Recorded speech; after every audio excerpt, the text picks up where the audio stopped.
So welcome back for my final little lecture for you about visual methods. And here I want to talk about something called Fotonovelas, which some of you might know about. And I've given you some information on it on our Blackboard site. And this is a very, very brief lecture, but I really wanted to share these with you because they're so cool and they're so accessible. And I think we should use them all the time.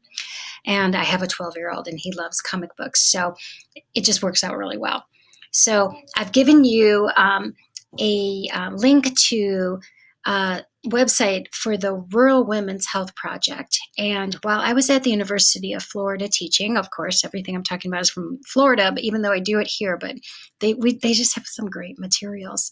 I had the pleasure to collaborate with the Rural Women's Health Project, and it was focused on creating culturally and literacy appropriate health materials and interventions for Hispanic populations, including migrant farm workers, which are, very prevalent across Florida and across the South.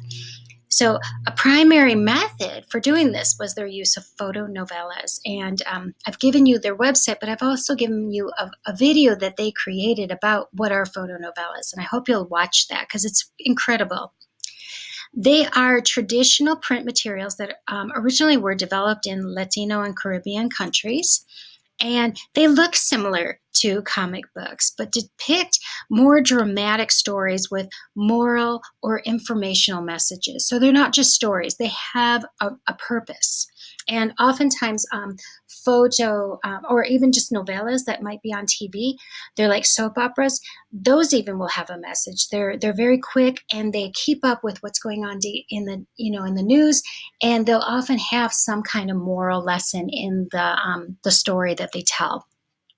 So there's a full history of fotonovelas, but over time they became smaller in size, like literally smaller, so you could carry them. And they were very portable reading materials that could be used as educational materials, because even if it was something sensitive, if it's something that can just be stuffed in your pocket, that's super great. And if it's pictures and just a few words, almost anybody can access that information, no matter what your literacy level is.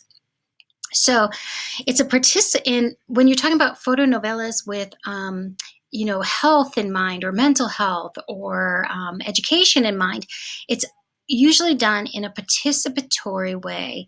And so fotonovelas are developed with community members based on issues that have been identified by them as important to them. And that is a theme across all of my work and all of the work I've talked about for this week. So the comic book looking materials comprise pictures in which recipients, people using them, see themselves. They see people like them, their friends and their role models in the images.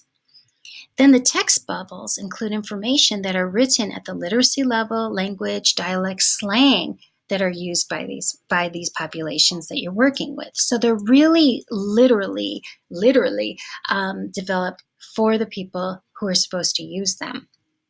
They can be used for entertainment, tools for community engagement, health messages, and lay health advising, which is a big part of my life in terms of teaching people from the community, those who are the ones that are looked up to, those are the ones who are seen as role models, to give them accurate information that they can share with others in their community. And I've been a part of many projects where we've actually trained people from the communities to reach out to their loved ones, reach out to their social networks to talk about health issues like breast health screenings, and other things, to try to help them navigate a system or navigate the barriers that they might find to getting these screenings done or other health behaviors accomplished. So in one of the projects I completed with the Rural Women's Health Project was Creyendo Nuestra Salud, so creating our health. And it's focused on increasing breast health screenings among Hispanic females. And at the point that we were doing this, around 2007, 2008, it really wasn't clear why women were not getting screened at the rate that other women were, why these Hispanic, especially farm working women, were not being screened like others. And so in this project, we did interviews and surveys asking about attitudes, knowledge, beliefs regarding health and breast cancer. And there were exterior, things that were not internal to the women themselves, barriers such as, lack of insurance, lack of money, lack of transportation, lack of health, lack of child care to leave your child to go get a health screening, things like that. But there were also interior barriers, like internal to themselves, such as shame of being seen naked and touched by a doctor, fear of being seen as somebody who might be diagnosed as having cancer, fear of being seen as somebody who deserves to have cancer, things like that. And so not only did we ask about, what is this issue, but we asked, what would you talk about? How would you talk about it? What are some words that you go to talk about these things? And so from these words and how people talked about breast health screening and the fears and things like that, we were able to come up with the language that could be used in a photonovela.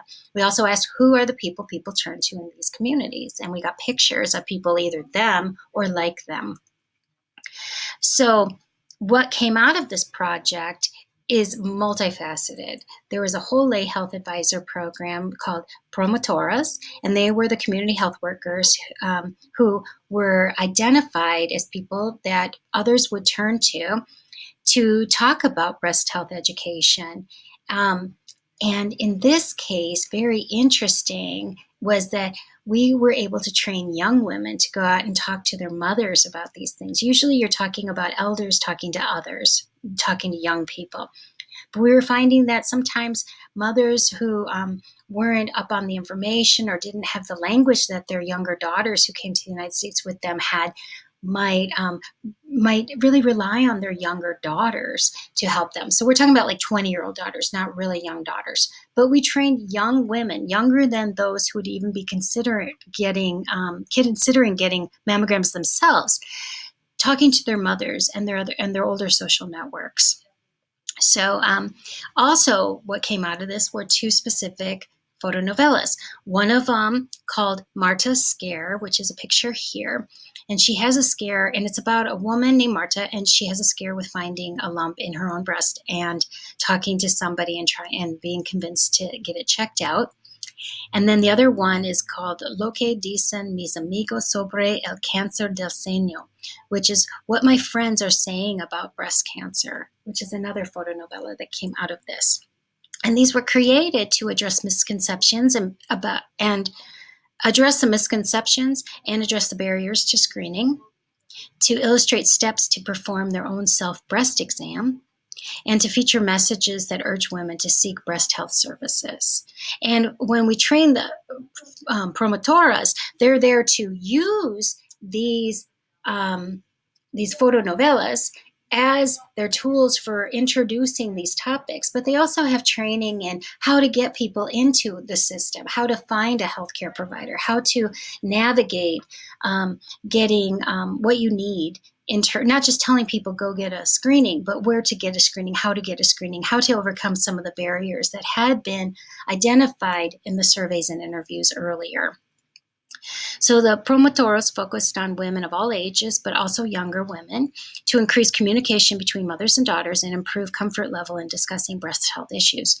So here you can see how photonovelas might be helpful in not only creating health tools, but as ways of understanding how people speak and gathering information on what they see as the most important issues in their lives or in their own communities' lives.